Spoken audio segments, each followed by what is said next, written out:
আসসালামু আলাইকুম।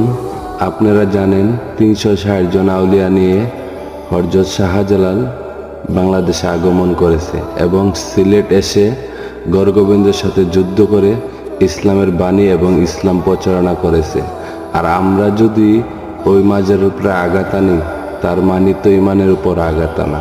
তো আমরা সবাই এক হয়ে আমরা মাজারে যারা গাঞ্জা, মদ, জুয়া বা খারাপ কাজে লিপ্ত আছে তাদেরকে আমরা দূর করে দিয়ে মাজারকে আমরা পাক পবিত্র রেখে, মাজার হইল জিয়ারতের একটি অংশ বা অবস্থান বা জিয়ারত করবেন। এছাড়া ব্যতীত এখানে আর অন্য কিছু নাই বা নামাজ পড়বেন।